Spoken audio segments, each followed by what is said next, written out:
BBC বাংলার অধিবেশন প্রবাহতে আপনাদের স্বাগত। আজ আপনাদের সাথে লন্ডন স্টুডিও থেকে আছি মানসী বড়ুয়া, আর ঢাকায় আমার সাথে থাকছেন আকবর হোসেন।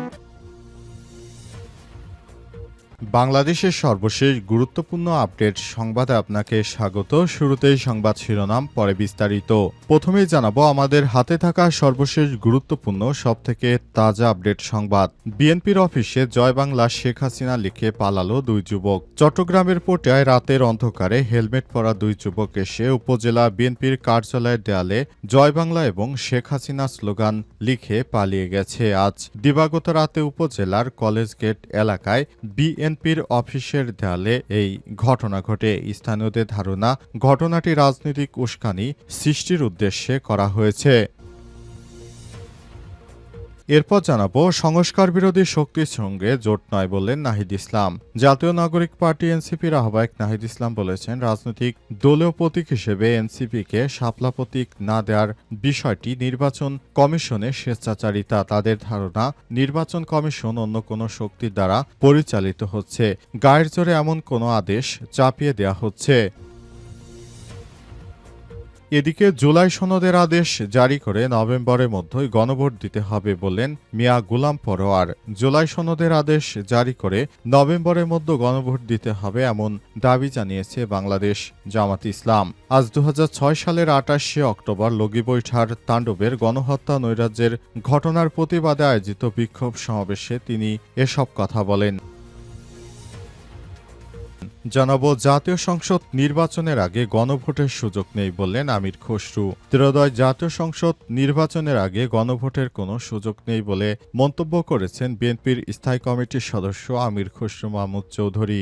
আজ রাজধানীর গুলশানে বিএনপির চেয়ারপারসনের রাজনৈতিক কার্যালয়ে দলটির মহাসচিব মির্জা ফখরুল ইসলাম আলমগীরের সঙ্গে সৌজন্য সাক্ষাৎ করেন ঢাকায় নিযুক্ত ব্রিটিশ হাইকমিশনার সারা কুক।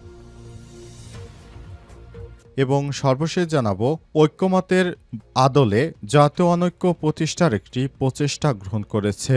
ঐক্যমত কমিশন ঐক্যের বদলে জাতীয় অনৈক্য প্রতিষ্ঠার একটি প্রচেষ্টা গ্রহণ করেছে বলে মন্তব্য করেছেন বিএনপির স্থায়ী কমিটির সদস্য সালাউদ্দিন আহমেদ। আজ সচিবালয়ে আইন উপদেষ্টা ড আসিফ নজরুলের সঙ্গে বৈঠকের পর জাতীয় ঐক্যমত কমিশনের সুপারিশ বিষয়ে সাংবাদিকদের প্রশ্নের জবাবে সালাউদ্দিন আহমেদ এসব কথা বলেছেন। প্রিয় দর্শক, এতক্ষণ শুনছিলেন সংবাদ শিরোনাম, এবারে বিস্তারিত। তবে তার আগে বন্ধুরা অনুরোধ থাকবে এই সংবাদটিতে একটি লাইক দিন। এই চ্যানেলে আপনি নতুন হয়ে থাকলে আমাদের সংবাদটি দেখতে দেখতে চ্যানেলটি সাবস্ক্রাইব করে রাখুন। কমেন্ট করে বন্ধুরা আপনার মূল্যবান মতামত জানিয়ে দিন আপনি বিশ্বের কোন দেশ থেকে বা বাংলাদেশের কোন স্থান থেকে আমাদের সংবাদটি দেখছেন এবং শুনছেন। আর বন্ধুরা, সংবাদটি আপনার সোশ্যাল মিডিয়া ফেসবুকে শেয়ার করে বন্ধুদেরও দেখার সুযোগ করে দিন। এবারে বিস্তারিত। বিএনপির অফিসে জয় বাংলা শেখ হাসিনা লিখে পালালো দুই যুবক। চট্টগ্রামের পটিয়ায় রাতের অন্ধকারে হেলমেট পরা দুই যুবক এসে উপজেলা বিএনপির কার্যালয়ে দেয়ালে জয় বাংলা এবং শেখ হাসিনা স্লোগান লিখে পালিয়ে গেছে। সোমবার 27 অক্টোবর দিবাগত রাতে উপজেলার কলেজ গেট এলাকায় বিএনপির অফিসের দেয়ালে এই ঘটনা ঘটে। স্থানীয়রা জানিয়েছে ঘটনাটি রাজনৈতিক উস্কানিমূলক উদ্দেশ্যে করা হয়েছে। সামাজিক যোগাযোগ মাধ্যম ফেসবুকে ছড়িয়ে পড়া ভিডিওতে দেখা যায় মোটরসাইকেল করে দুই যুবক এসে দ্রুত গতিতে অফিসের দেয়ালে লেখালেখি করে আবার চলে যায়। তাদের দুজনেরই মুখ হেলমেটে ঢাকা ছিল, ফলে কাউকে শনাক্ত করা সম্ভব হয়নি। পটিয়া পৌরসভা যুবদল নেতা হাবিবুর রহমান রিপন জানান, হেলমেট পরে দুই যুবক বিএনপির কার্যালয়ের সিঁড়ির দেয়ালসহ কয়েকজন নেতার বাসভবনের দেয়ালে জয় বাংলা লিখে শেখ হাসিনা লিখে পালিয়ে গেছে। হেলমেট পরে আসা দুই যুবকের সিসিটিভি ফুটেজ সংগ্রহ করেছে পটিয়া থানার ভারপ্রাপ্ত কর্মকর্তা ওসি মোহাম্মদ নুরুজ্জামান গণমাধ্যমকে বলেছেন, পটিয়া বিএনপির অফিসে জয় বাংলার চিকার খবর পেয়ে দ্রুত পুলিশ পাঠানো হয়েছে। বিএনপির পক্ষ থেকে লিখিত কোনো অভিযোগ দেওয়া হয়নি। এই ঘটনায় বিএনপির পক্ষ থেকে অভিযোগ না জানালেও তলে তলে তারা সবার মধ্যে আলাপ আলোচনা করছে যেন এই বিষয়টি তারা দ্রুততম সময়ের মধ্যে নিষ্পত্তি করতে পারে। কে লিখেছে সে বিষয়টি নিয়ে বিএনপির মধ্যে নানা রকম মতপার্থক্য দেখা দিয়েছে।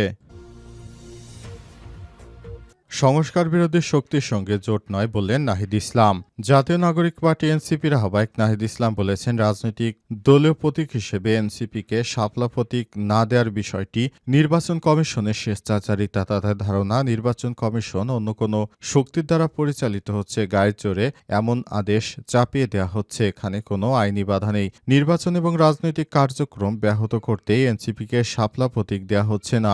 এই প্রতীক না দেওয়া হলে রাজপথে আন্দোলনে নামার হুঁশিয়ারি দিয়েছেন নাহিদ ইসলাম। মঙ্গলবার ২৮ অক্টোবর দুপুরে ১:৩০টার দিকে রাজশাহী পর্যটন মোটেলে এক সংবাদ সম্মেলনে এসব কথা বলেন নাহিদ ইসলাম। এ সময় তিনি আরও বলেছেন, এই ধরনের সংস্কার আমরা মানি না, যেখানে আমাদেরকে শাপলা প্রতীক দেওয়া হচ্ছে না। দলটির মুখ্য সংগঠক উত্তরাঞ্চল সার্জিস আলম, সিনিয়র যুগ্ম সদস্য সচিব নাহিদা সরোয়ার নিভা, সিনিয়র যুগ্ম মুখ্য সমন্বয়ক আব্দুল হান্নান মাসুদ, রাজশাহী বিভাগীয় সাংগঠনিক সম্পাদক ইমরান সহ বিভিন্ন পর্যায়ে নেতৃত্ববৃন্দ। মুখ্য সংগঠক উত্তরাঞ্চল সার্জিস আলম আরও বলেছেন, সাংগঠনিক কাজের অংশ হিসেবে নেতৃত্ব বাছাই ও সাক্ষাৎকার অনুষ্ঠানের অংশ হিসেবে তারা রাজশাহীতে এসেছেন। ইতিমধ্যে দুটি জেলার নেতৃত্ব বাছাইয়ের কাজ শেষ হয়েছে। আগামী বাংলাদেশে এনসিপিকে শক্তভাবে রাজনৈতিক দল হিসেবে বাংলাদেশের মানুষকে পাশে দাঁড়াতে হবে। আওয়ামী লীগ প্রশ্নে এবং ভারতীয় আধিপত্যবাদের বিরুদ্ধে আগামীতে জামাত কিংবা বিএনপি এককভাবে দাঁড়াতে পারবে না বলেও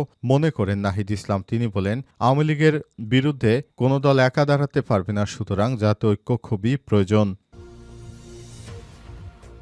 জুলাই সনদের আদেশ জারি করে নভেম্বরের মধ্যে গণভোট দিতে হবে বলেন গোলাম পরোয়ার।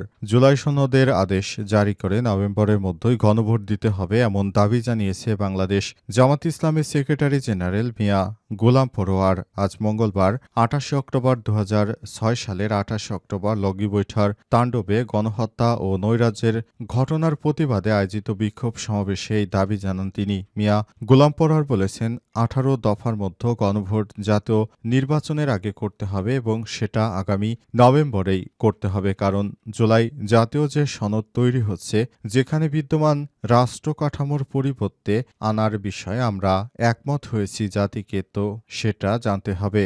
জানার পরই হ্যাঁ বা না ভোট দেবে। সেটা যদি একই দিনে ভোট হয়, ভোটাররা তা জানতে পারল তো। তিনি আরও বলেছেন, জুলাই সনদের আদেশ জারি করে নির্বাচনের পূর্বে গণভোট দিতে হবে। যারা একই দিনে গণভোট চায় তারা জুলাই সনদকে অকার্যকর করতে চায়। আমরা শুনতে পাচ্ছি সরকারের কিছু উপদেষ্টা একই দিনে গণভোট ও নির্বাচন দিতে একটি দলকে খুশি করতে চক্রান্ত করছে। জামাত ইসলামের আমির এই নেতারা বলেছেন, ২০০৬ সালের ২৮শে অক্টোবর নিষ্ঠুরতম নজিরবিহীন হত্যাকাণ্ড সংঘটিত হয়েছে। খুনি হাসিনা সহ মেননিনুর বিচারে সরকারকে নতুন করে ট্রাইব্যুনাল পুনর্জীবিত করে বিচার করতে হবে। তিনি আরও বলেন, ফ্যাসিস্টদের আর জনগণের জায়গা দেবে না। আমরা শুনতে পাচ্ছি পালিয়ে থেকে শেখ হাসিনা কর্মসূচি দিতে যাচ্ছে। আওয়ামী লীগের রাজনীতি বাংলাদেশ থেকে চিরতরে বন্ধ করতে হবে। মিয়া গোলাম পরোয়ার আরও বলেন, দিল্লি বসে হাসিনা বাংলাদেশে নভেম্বরে নৈরাজ্যের সৃষ্টির প্রস্তুতি নিচ্ছে। তার আগেই হাসিনা নেতৃত্বাধীন ১৪ দলকে নিষিদ্ধ করতে হবে। তিনি অন্তর্বর্তীকালীন সরকারের প্রতি আহ্বান জানিয়ে বলেন, এই ধরনের কর্মকাণ্ড কখনোই সফল করতে দেয়া হবে না। সরকারকে অবশ্যই খেয়াল রাখতে হবে।